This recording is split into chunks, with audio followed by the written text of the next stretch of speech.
Hey, what's up, everybody? Stephen A. Williams, president and founder of thecreditrepairshop.com. I'm going to go over some stuff about some details when dealing with third-party debt collectors that are trying to sue you. But first, I will look at this detail. Look at that.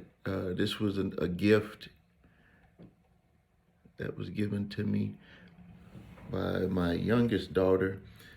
Something that I had noticed that I passed down to my kids and also to my grandchildren is that to look at the details, like when you are looking at paperwork or you're evaluating a situation, you're looking at something like this here, where on one side it gives the details on the inside of the ship, and on this side it's covered, but you can look and you can see the detail that was taken, the detail that was put into this replication of the enterprise, and that goes into what I want to talk about with what's going on with debt collectors that are trying to sue people.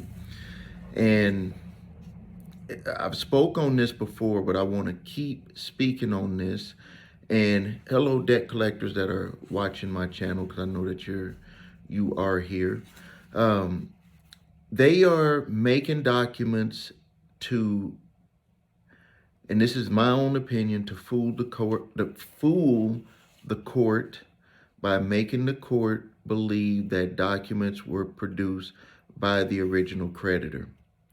And if you're being sued by a third-party debt collector, I want you to watch out for these things. Now, the first thing that you need to be aware of is that when you're being sued, they're going to send you a summons complaint. And in that summons complaint, it's going to have these points on there. And it will usually, I think that this is why a lot of people kind of miss what's going on when they're getting sued, is because some of the stuff is so like it's not really related to them from their point of view, such as the plaintiff is a Nevada limited liability corporation authorized to do business in whatever state. You need to make sure that the debt collection company is authorized to do business in your state. There have been situations where it was either pending or, they were not able to do business in that state, but due to COVID, what had happened with this, debt collection companies were able to not have to hire a firm in your area. They were able to just do all of this stuff online and have virtual meetings. And because most people didn't show up, most people didn't know what to do, most people didn't know what to say, most people didn't know their rights when dealing with a third-party debt collector. They just ended up getting default judgments, or they just got judgments, period. And I've shown the stats on that, like 99% of all cases will end up in a judgment in some form or fashion. And the 1% that don't, it was either because debt collector messed up or some situation, or they had representation, or they responded appropriately. You don't need to have an attorney to respond appropriately. And I just think that whenever confronted with a third-party debt collector that's trying to sue you, you need to initiate your rights and respond to them. Now, when we're talking about responding, and I'm going to quickly skim over to define responding, because I see a lot of people doing this the wrong way. I've seen where some people took their own initiative to respond, which is great. And I'm not saying that that's a bad thing, but what I want you to be aware of is that if you don't respond appropriately, and if you don't respond in a way that's going to make sense, they're just going to, say that it's really straightforward. They're going to say it's not really a response. It's just like you're just denying everything.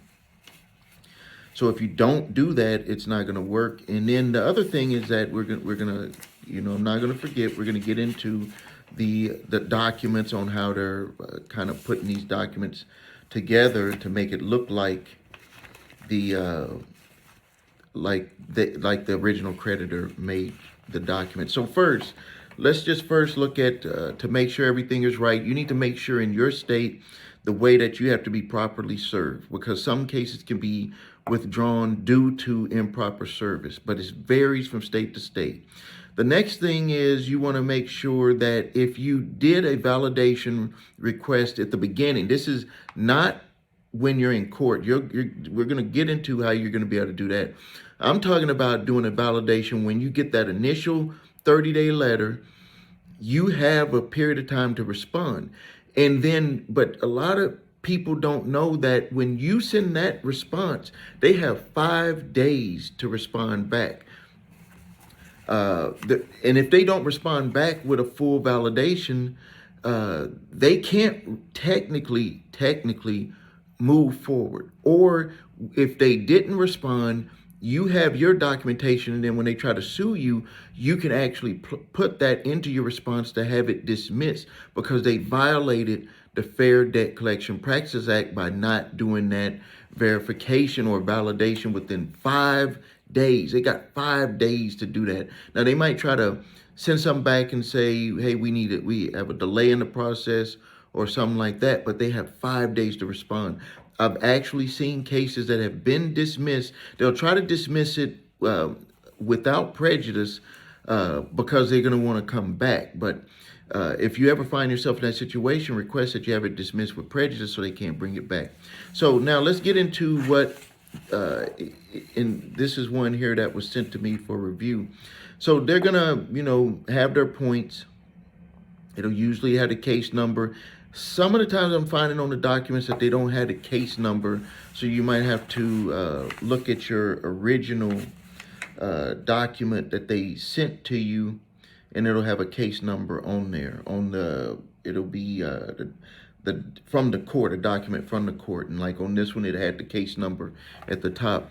In the past, when it didn't have a case number, we had found that if the individual called the courthouse, that they were finding that there was no actual case paid for, but it was filed, because you can file it electronically, get the documents, use those documents to kind of scare the defendant into doing something, but it wasn't actually paid for. The fee was not paid by the debt collector to actually file it officially. So you're going to want to look at the points, and on this one here, it had that they were authorized to do business in that state. You want to check to make sure that they are.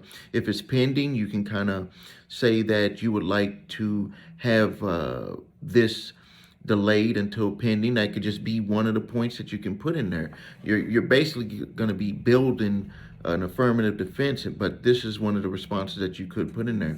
And then it's going to ask things about your residence. If you're in that residence, has to do with the connection of the proper service that they're doing. And then they're going to explain how this debt came about. They're going to have their words in there, but basically what you're doing is you don't just say, from the way we do it, you don't deny it. What you're doing is you're just going to want to make them prove. This is where you would insert your full debt validation request based on them making that allegation there. And then there's going to be where they're going to repeat it again. They might show the last 4 digits of the number, and might show some type of other information like the balance and those numbers on the alleged debt. And that's basically what you could do, is you could just keep the same response to that allegation, where you're just asking them to do a full validation of everything, plus to ask to share the relationship between you and them, some sort of contract, some sort of document showing that they do have access from your approval to your private information. Like, you could just break this down on them, and they'll be like, hey, we got to provide this information because they did respond to the court the way that, in an appropriate way. Some of the other things that they might do, they might talk about them being successor in interest. They'll do that, and then they make their demand of the payment and the amount. They're going to probably put some stuff on the code for your specific state, saying that they have a right to cure the debt. And And it says here on this one, it says either been given to defendant, just stating that they gave the information to the defendant and gave them the right to either dispute all or in part or all or portion or just any disputes that you might have.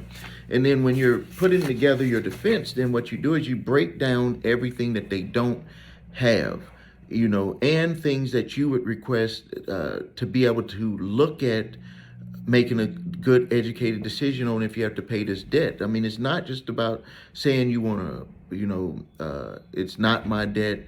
I didn't have a contract with you. Those are like the surface things that people talk about. You have privacy rights, you have rights to see all charges, you have rights to see your signature authorizing the charges, you have rights to see IP address information. You have a lot of things that you can ask for.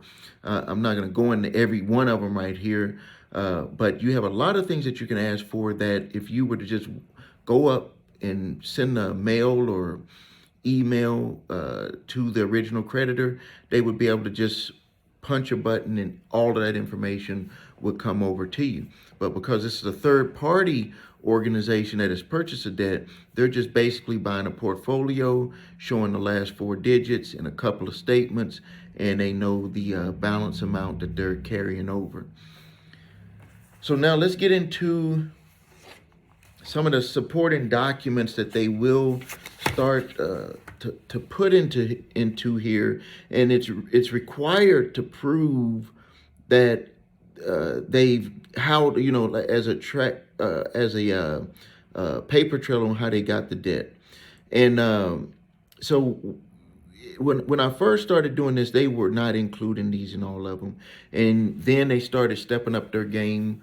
I take credit for educating people on asking for this. They started putting the portfolio information in there.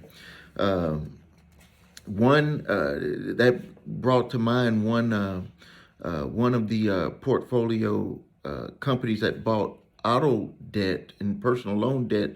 They slipped up and accidentally put the amount that they bought $30 million worth of debt for. They bought it for $10,000. They had actually slipped that in there. I've always, even though they don't want to share this, but they usually redact it on their documents. But I've always asked, can you just let me know how much you purchased the whole entire portfolio for? And that's to kind of put them in a position where if that is something that the judge asked to be revealed to establish their claim, that it would look like, hey, you're getting this for pennies on the dollar. Why don't you, come to a good amicable agreement on this debt? I mean, man, you're trying to come after them for $6,000 and you bought it for $6. So I mean, let's be reasonable. I haven't seen the more experienced debt collection companies reveal that, but one on accident on a response that was sent over to me accidentally did not redact out that information. So we knew that they bought that 30 million plus portfolio for $10,000. Other documents that they're going to put in there is they're going to put the transfer file, the actual file number of the portfolio that they purchased.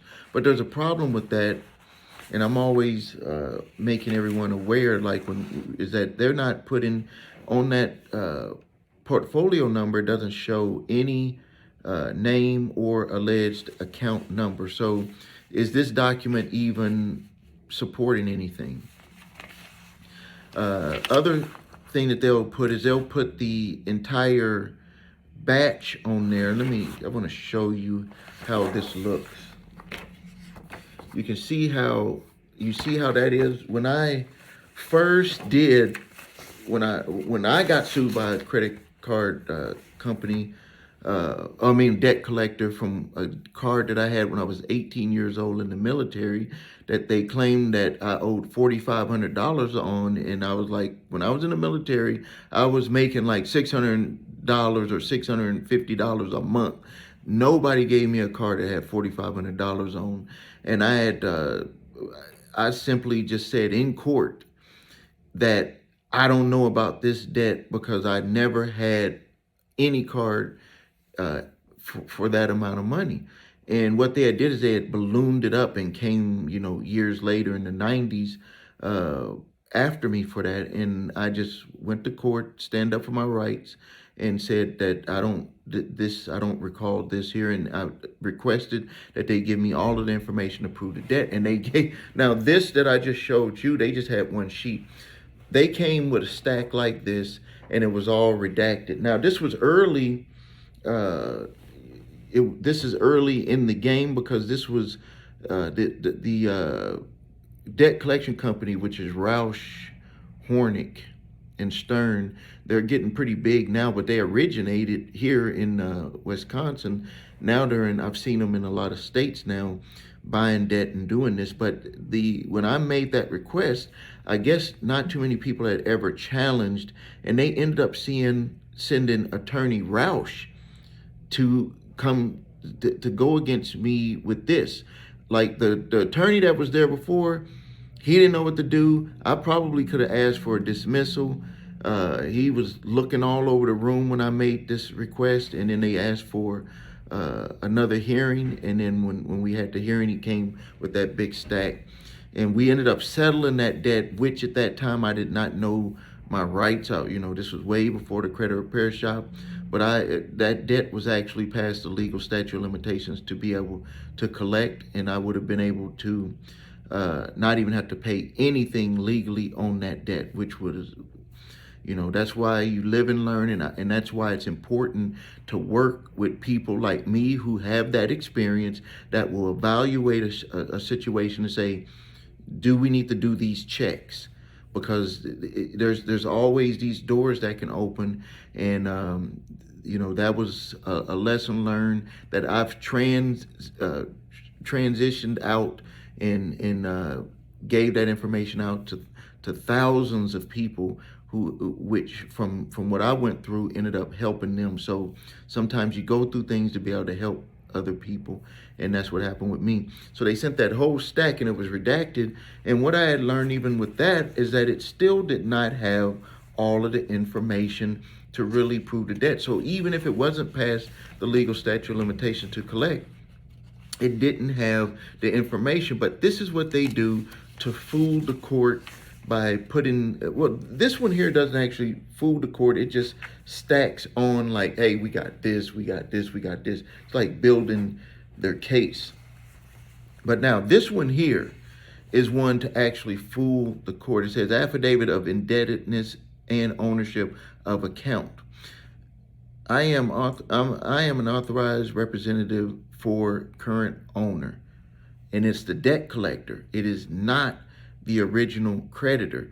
The way that this whole letter is stated, it to me, I mean, it doesn't mean anything, because number one, it still does not show the complete account number, still does not show any information to connect the alleged amount to the individual. And then they have it have a notary notarize it. This is like an affidavit being signed and submitted to the court. But when this document is just really put together to make it look better. And I believe, my opinion, this document, when it's submitted, is made to try to overcome any issues that you may have with them proving the balance amount. Because when they use this document, they'll state that the records were maintained a certain way, that they've looked, and the accounting practices, this and that. How do they know the accounting practices of a company that they bought a debt from? How do they know the payment status? Other than that it was a charged off account. How do they know any of the stuff? They don't know. So they put this document together to make that look good. And, it's something that definitely should always be challenged and put into your affirmative defense to break that argument down. Then they also start including the bill of sale. And one of the things that I've seen with problems with the bill of sale is that it is passing through several different hands without your number one, without your uh, uh, you being notified that your privacy information is being shared between companies. And then one of the things that I will see is like some companies that have filed for bankruptcy, uh, finance companies that went out of business, or like in one where it was held by one company, then it was moved up to another company. It was sold multiple times, and that was another mistake that the newer debt collection company that bought that accidentally showed the 10,000 for the 30 million in debt. Um, Another mistake that they had made is that they had said that it had changed hands multiple times. When anything changes hands multiple times, there's a title that must be uh, uh, what's the right word? Um, must move over or must be acquired by the new title holder. It can't just be in the other hand. And then one of the things that you need to make sure of is if a company filed bankruptcy, was any of that debt put into a 1099-C to discharge, to make it look better for their company to be able to discharge outstanding debts. This is something that actually happened to me in the past, where I was working with a company with my other advertising company, and there was this marketing firm that would pay us when I would advertise for companies in my magazine, and they would call a toll-free number. We would get paid by the amount of calls that came in that went over like 30 seconds or a minute. And all of a sudden, this company stopped paying me. Like I would make, a couple of thousand a month from them. And then all of a sudden they stopped paying. And then all of a sudden, you call them, didn't answer the phone. And then I got a notice from the bankruptcy service, from the bankruptcy trustee. And they stated that the company had filed bankruptcy, and that any losses that I had, I needed to submit it to them, because that company was actually going to discharge all of that debt. So you don't know that a debt that you might have with another company that sold it to the debt collector, or that a debt collector sold it to another debt collector.